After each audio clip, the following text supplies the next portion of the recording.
ओम शांति। आज 15 फरवरी 2025 के महावाक्यों में मीठे बाप दादा ने कहा, मीठे बच्चे, बाप तुम्हें दैवी धर्म और श्रेष्ठ कर्म सिखलाते हैं। इसलिए तुमसे कोई भी आसुरी कर्म नहीं होने चाहिए। बुद्धि बहुत शुद्ध चाहिए। प्रश्न है, देह अभिमान में आने से पहला पाप कौन सा होता है? उत्तर है, अगर देह अभिमान है तो पाप की याद के बजाय देहधारी की याद आएगी। को दृष्टि जाती रहेगी। खराब ख्यालात आएंगे। यह बहुत बड़ा पाप है। समझना चाहिए, माया वार कर रही है। फौरन सावधान हो जाना चाहिए। ओम शांति। रूहानी बाप रूहानी बच्चों को समझा रहे। रूहानी बाप आए कहाँ से हैं? रूहानी दुनिया से, जिसको निर्वाण धाम अथवा शांति धाम भी कहते हैं। यह तो गीता की बात है। तुमसे पूछते हैं, यह ज्ञान कहाँ से आया? बोलो, यह तो वही गीता का ज्ञान है। गीता का पाठ चल रहा है और बाप पढ़ाते हैं। भगवानुवाच है ना। और भगवान तो एक ही है। वह है शांति का सागर। रहते भी हैं शांति धाम में, जहाँ हम आत्माएं भी रहते हैं। बाप समझाते हैं कि यह पतित दुनिया, पाप आत्माओं की तमो प्रधान दुनिया। तुम भी जानते हो बरोबर, हम आत्माएं इस समय तमो प्रधान हैं। 84 का चक्र खाकर सतो प्रधान से अब तमो प्रधान में आए हैं। यह पुरानी अथवा कलयुगी दुनिया है। यह नाम सभी इस समय के हैं। पुरानी दुनिया के बाद फिर नई दुनिया होती है। भारतवासी यह भी जानते हैं कि महाभारत लड़ाई भी तब लगी थी जबकि दुनिया बदलनी थी। तभी बाप ने आकर राजयोग सिखलाया था। सिर्फ भूल क्या हुई है?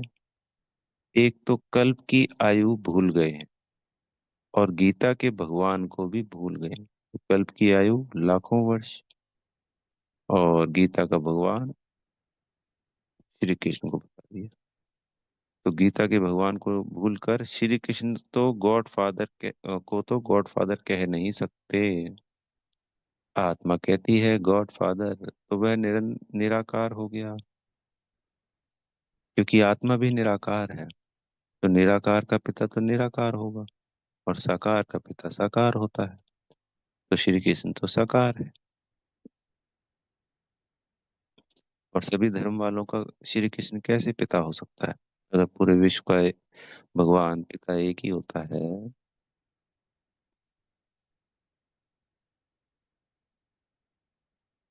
जैसे हमारे बाबा कहते हैं कि मैं तुम्हारा बाबा हूँ, पिता हूँ। कभी श्री कृष्ण ने कहीं कहा? अगर श्री कृष्ण की गीता है तो ज्ञान को मान भी लेते हैं कि मैं तुम्हारा बाप हूँ।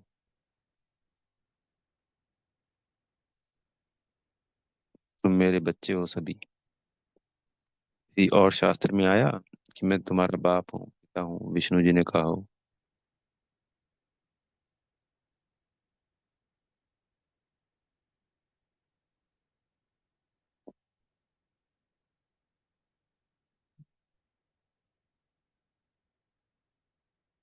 निराकार बाप आत्माओं को कहते हैं कि मुझे याद करो, मैं ही पतित पावन हूँ। मुझे बुलाते भी हैं, हे पतित पावन। श्री कृष्ण तो देहधारी है ना। मुझे तो कोई शरीर है नहीं। मैं निराकार हूँ। मनुष्यों का बाप नहीं, आत्माओं का बाप हूँ। यह तो पक्का कर लेना चाहिए। घड़ी घड़ी हम आत्माएं इस बाप से वर्षा लेती। अभी 84 जन्म पूरे हुए हैं। बाप आया है। बाबा बाबा ही करते रहना है। बाबा को बहुत याद करना है। सारा कल्प जिस्मानी बाप को याद किया। अभी बाप आए हैं और मनुष्य सृष्टि से सब आत्माओं को वापस ले जाते हैं, क्योंकि रावण राज्य में मनुष्यों की दुर्गति हो गई। इसलिए अब बाप को याद करना है। यह भी मनुष्य कोई समझते नहीं कि अभी रावण राज्य है। रावण का अर्थ ही नहीं समझते। बस एक रस्म हो गई है। दशहरा मनाने की। तुम कोई अर्थ थोड़ी समझते थे। अभी समझ मिली। औरों को समझ देने के लिए। अगर औरों को नहीं समझा सकते हो तो गोया खुद नहीं समझे हो। जो खुद समझा होता है वो दूसरों को जरूर समझाएगा। और जो खुद ही नहीं समझता तो दूसरों को कैसे समझा सकता।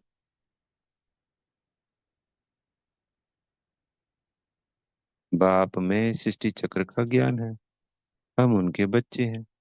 तो बच्चों में भी यह नॉलेज रहनी चाहिए। तुम्हारी यह है गीता पाठशाला। उद्देश्य क्या है? यह लक्ष्मी नारायण बनना। यह राजयोग है ना।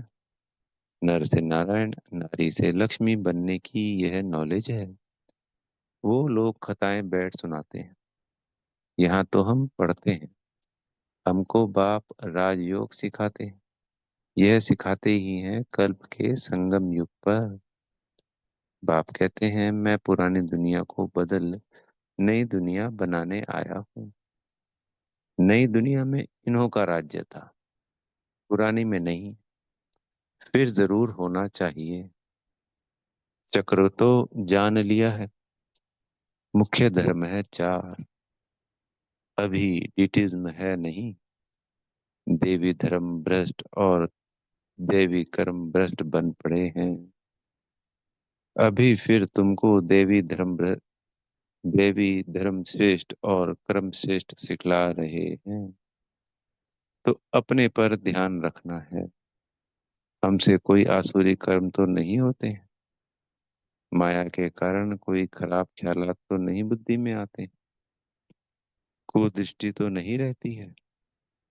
देखें इनकी कुदृष्टि जाती है अथवा खराब ख्यालात आते हैं तो इनको सावधान करना चाहिए। उनसे मिल नहीं जाना चाहिए। उनको सावधान करना चाहिए। अगर हमारे संबंध संपर्क में हैं, बीके भाई हैं, और हमें कहीं कोई चलन पे लगता है, महसूस होता है, तो पहले तो हम वो बात बाबा को सौंपे कि बाबा ऐसे ऐसे है, मन ही मन, चाहे लिख के दे दे चाहे बोल दे, तो बस बाबा को बतानी। और फिर बाबा बोले जो आपको करना है ना वो करें। तो फिर उनको समझानी दे। फिर उसको तीर लगेगा और उसको, क्योंकि हमने बाबा को बताया, बाबा की शक्तियां काम करेंगी।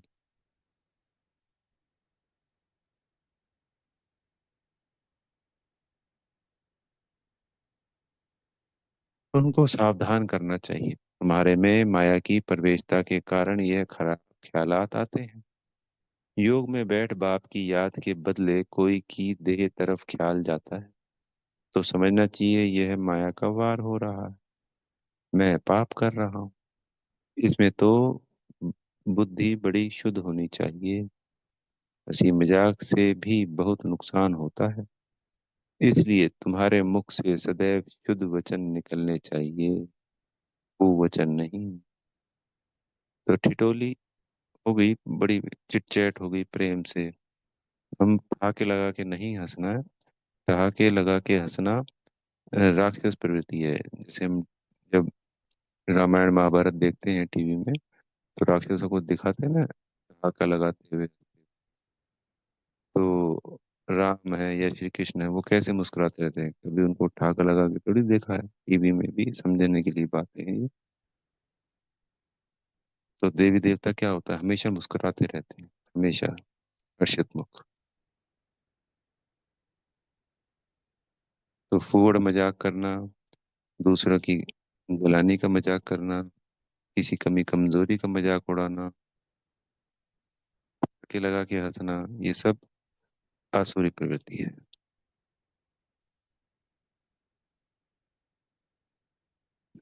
तो हमें इन सब से भी मुक्त होना है, उनको भी त्याग कर देना है।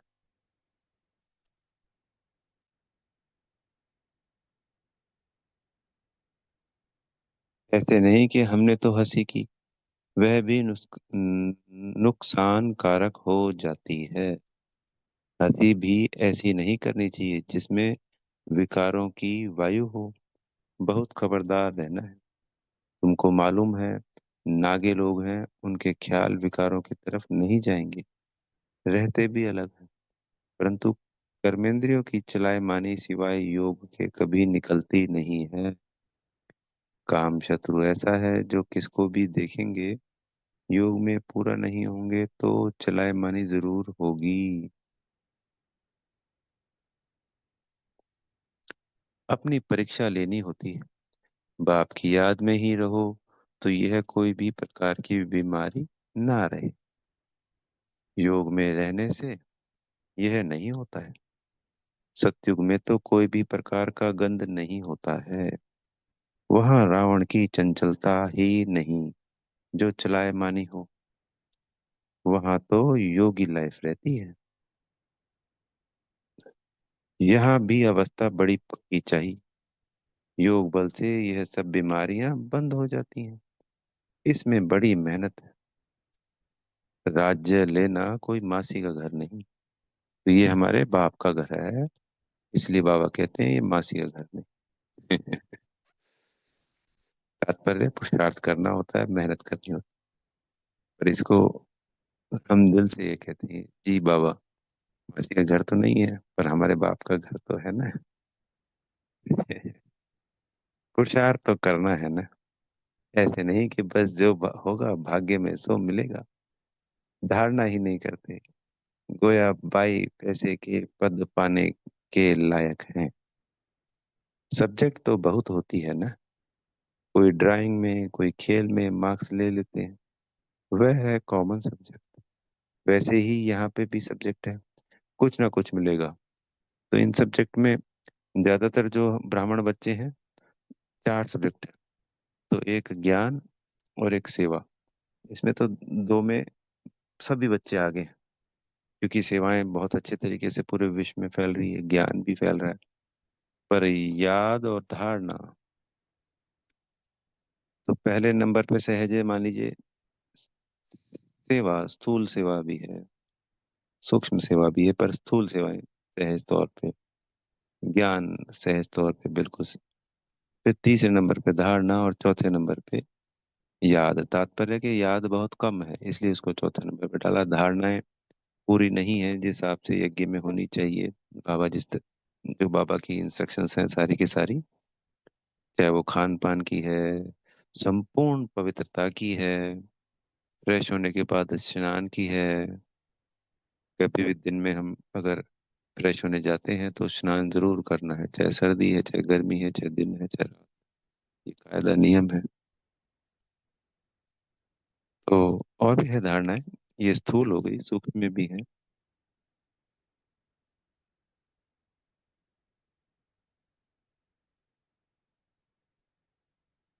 तो इन चारों सब्जेक्ट में जो बच्चे से पढ़ाई हो गई, तो पढ़ाई के आधार पे जीवन मुक्ति यानी स्वर्ग में आ जाते हैं। सेवाएं कर रहे हैं मनसा वाचा कर्मणा, तो उसकी भी प्राप्ति होती है। पर चूंकि याद नहीं है तो विक्रम विनाश नहीं होते, धारणाएं नहीं है तो शक्ति प्राप्त नहीं होती। तो इस तरीके से सभी सब्जेक्ट्स में पास नहीं होते। पास विद ऑनर होने वाले चारों ही सब्जेक्ट में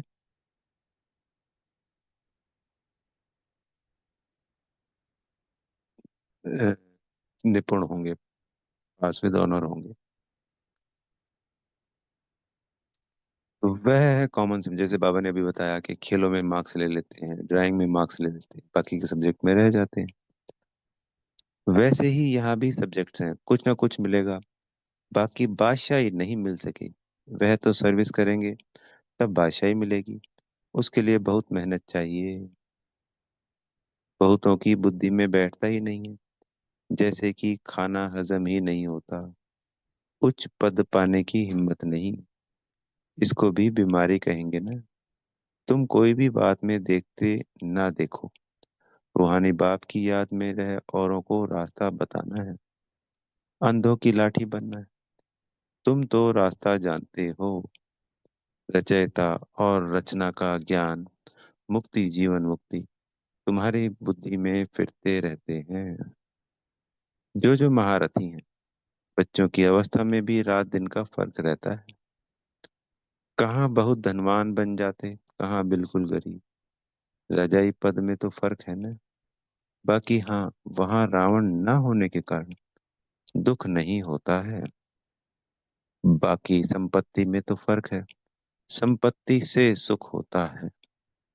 तो ऐसा नहीं है कि जिन पे कम संपत्ति होगी वहां पे तो उनको दुख होगा, नहीं। पर बस संपत्ति का एक पद का ये फर्क है। बाकी का जो डिग्री है, क्वालिटी वाली, सर्वगुण संपन्न, 16 कला संपूर्ण, वो समान है। और पैसे की जो गरीब है तो वो उसके पास भी भरपूर है अपना। कोई ये नहीं कि खाने पीने की है या कोई शारीरिक दुख है, कैसा भी संपूर्ण सुखी है वो भी। वो भी सर्वगुण संपन्न, 16 कला संपूर्ण। जितना योग में रहेंगे उतनी हेल्थ बड़ी अच्छी होगी। मेहनत करनी।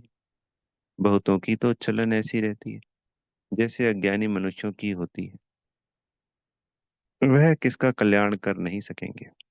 जब इम्तिहान होता है तो मालूम पड़ जाता है कि कौन कितने मार्क्स से पास होंगे। फिर उस समय हाय हाय करनी पड़ेगी। बाप दादा दोनों ही कितना समझाते रहते हैं। बाप आए ही हैं कल्याण करने। अपना भी कल्याण करना है तो दूसरों का भी करना है। बाप को बुलाया ही है भी है कि आकर हम पतितों को पावन होने का रास्ता बताओ।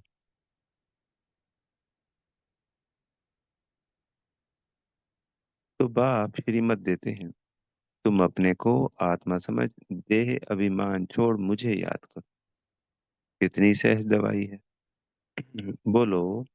हम सिर्फ एक भगवान बाप को मानते हैं। वह कहते हैं मुझे बुलाते ही हो, आकर पतितों को पावन बनाओ। तो मुझे आना पड़ता है।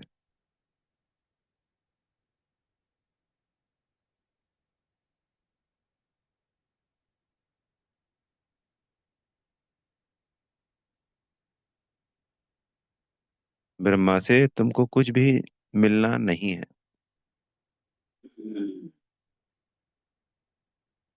वह तो दादा है, बाबा भी नहीं। बाबा से वर्षा मिलता है, दादा यानी बड़ा भाई। ब्रह्मा से थोड़ी वर्षा मिलता है। निराकार बाप इन द्वारा अडॉप्ट कर हम आत्माओं को पढ़ाते हैं। इनको भी पढ़ाते हैं। ब्रह्मा से तो कुछ भी मिलने का नहीं है। वर्षा बाप से ही मिलता है। इन द्वारा देने वाला एक है।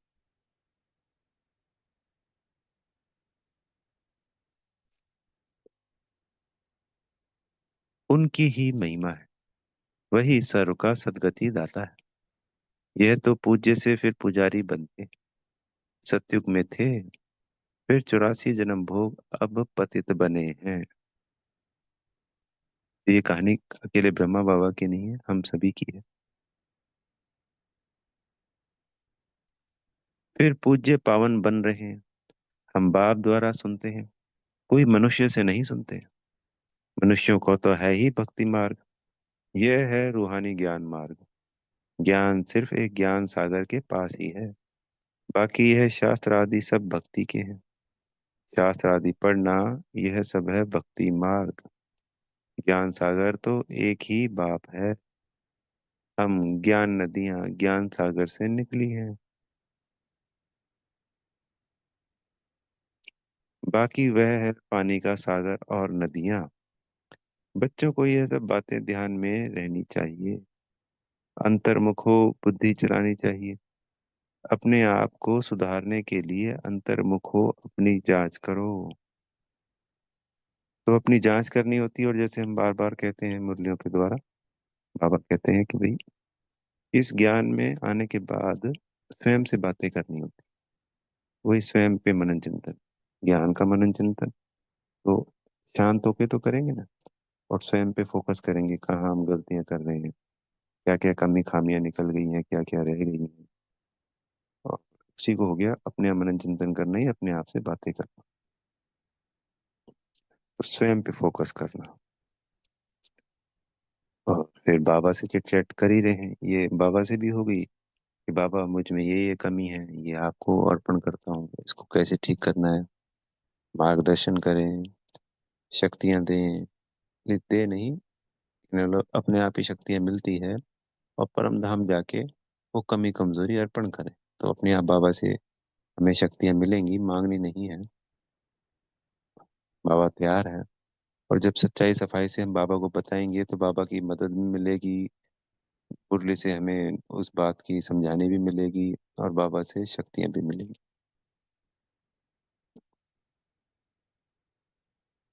अपने आप को सुधारने के लिए अंतर्मुख हो, अपनी जांच करो। अगर मुख से कोई कुवचन निकले या कुदृष्टि जाए तो अपने को फटकारना चाहिए। हमारे मुख से कुवचन क्यों निकले, हमारी कुदृष्टि क्यों गई, अपने को चमाट भी मारनी चाहिए। घड़ी घड़ी सावधान करना चाहिए, तभी उच्च पद पा सकेंगे। मुख से कुवचन ना निकले। आपको तो सब प्रकार की शिक्षाएं देनी होती हैं। किसको पागल कहना, यह भी कुवचन है। मनुष्य तो जिसके लिए भी जो आता है वह कहते रहते हैं, जानते कुछ भी नहीं कि हम किसकी महिमा गाते हैं। महिमा तो करनी चाहिए एक ही पतित पावन बाप की, और कोई की है नहीं। ब्रह्मा विष्णु शंकर को भी पतित पावन नहीं कहा जाता है। यह तो किसको पावन नहीं बनाते। पतित पावन, पतित से पावन बनाने वाला एक ही बाप है। पावन सृष्टि है ही नई दुनिया, वो अभी है नहीं। प्योरिटी है ही स्वर्ग में, पवित्रता का सागर भी है। यह तो है ही रावण राज्य। बच्चों को अभी आत्माभिमानी बनने की बहुत मेहनत करनी चाहिए। मुख से कोई भी पत्थर व कुवचन नहीं निकलने चाहिए।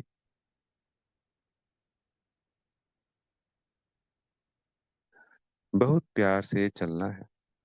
कुदृष्टि भी बड़ा नुकसान कर देती है। बड़ी मेहनत चाहिए। आत्माभिमान है अविनाशी अभिमान। देह तो विनाशी है, आत्मा को कोई भी नहीं जानते। आत्मा का भी बाप तो जरूर कोई होगा ना। कहते भी हैं सब भाई भाई, फिर सब में परमात्मा बाप विराजमान कैसे हो सकता है। तो हम कहते हैं सब आपस में भाई भाई, तो आत्मा के स्वरूप से हम सब भाई भाई हैं, शरीर के रूप से नहीं। तो जब हम सब हैं ही भाई भाई, तो हम सब में परमात्मा कहाँ से हो सकता है। अगर सब में परमात्मा होता तो फिर भाई भाई थोड़ी होते। फिर सब में परमात्मा बाप विराजमान कैसे हो सकता है। सभी बाप कैसे हो सकते हैं, इतना भी अकल नहीं। सबका बाप तो एक ही है, उनसे ही वर्षा मिलता है। उनका नाम है शिव। शिवरात्रि भी मनाते हैं।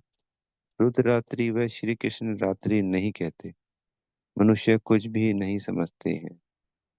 कहते हैं यह सब उनके रूप हैं, उनकी ही लीला है। अभी तुम समझते हो बेहद के बाप से तो बेहद का वर्षा मिलता है, तो उस बाप की श्रीमत पर चलना है। बाप कहते हैं मुझे याद करो। लेबर्स को भी शिक्षा देनी चाहिए तो उन्हों का भी कुछ कल्याण हो जाए, परंतु खुद ही याद नहीं कर सकते तो औरों को क्या याद दिलाएंगे। रावण एकदम पतित बना देते हैं, फिर बाप आकर परिस्तानी बनाते हैं। कहाँ वो पतित बनाता है और कहाँ बाबा हमको परिस्तानी बना देते हैं। वंडर है ना, कोई की भी बुद्धि में यह बातें नहीं है। यह लक्ष्मी नारायण कितना उच्च परिस्तानी से फिर कितना पतित बन जाते हैं। इसलिए ब्रह्मा का दिन ब्रह्मा की रात गई हुई है। शिव के मंदिर में तुम बहुत सर्विस कर सकते हो। बाप कहते हैं तुम मुझे याद करो, दर दर भटकना छोड़ दो। यह ज्ञान ही है ही शांति का। बाप को याद करने से तुम सतो प्रधान बन जाएंगे। बस यही मंत्र देते रहो। कोई से भी पैसा नहीं लेना चाहिए। तो यज्ञ में कोई भी सेवाएं बाहर के पैसों से नहीं होती है। सब बाबा के अपने बच्चों से ही होती है। किसी फंक्शन प्रोग्राम या पर्ची काटना ये यज्ञ का नियम नहीं है।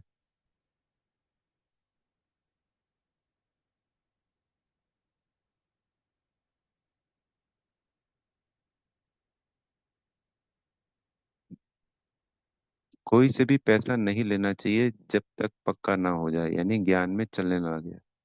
ज्ञान में चलने के बाद ही उसका पैसा स्वीकार करते हैं बाबा। बोलो, प्रतिज्ञा करो कि हम पवित्र रहेंगे। तब हम तुम्हारे हाथ का खा सकते हैं, कुछ भी ले सकते हैं। भारत में मंदिर तो बहुत ढेर है। फॉरेनर आदि जो भी आए उनको यह संदेश तुम दे सकते हो कि बाप को याद करो। अच्छा, मीठे मीठे सिकी लते बच्चों प्रति माता पिता बाप दादा का याद प्यार और गुड मॉर्निंग। रूहानी बाप की रूहानी बच्चों को नमस्ते। हम रूहानी बच्चों के प्यारे मीठे रूहानी बाप दादाजी याद प्यार गुड मॉर्निंग और नमस्ते। धारणा के लिए मुख्य सार में पहला पॉइंट, कभी भी ऐसी हंसी मजाक नहीं करनी है जिसमें विकारों की वायु हो। अपने को बहुत सावधान रखना है। मुख से कटु वचन नहीं निकालने हैं। दूसरा, आत्माभिमानी बनने की बहुत बहुत प्रैक्टिस करनी है। सबसे प्यार से चलना है। कुदृष्टि नहीं रखनी है। कुदृष्टि जाए तो अपने आप को आपे ही सजा देनी है। सतगुरु जी से वरदान मिल रहा है, निरंतर याद और सेवा के बैलेंस से बचपन के नाज नखरे समाप्त करने वाले वान प्रस्थी भाव। छोटी छोटी बातों में संगम के अमूल्य समय को गंवाना बचपन के नाज नखरे हैं। अब ये नाज नखरे शोभते नहीं। वानप्रस्थ में सिर्फ एक ही कार्य रह जाता है, बाप की याद और सेवा। इसके सिवाय और कोई भी याद ना आए। उठो तो भी याद और सेवा, सो तो भी याद और सेवा। निरंतर यह बैलेंस बना रहे। त्रिकालदर्शी बनकर बचपन की बातें व बचपन के संस्कारों का समाप्ति समारोह मनाओ।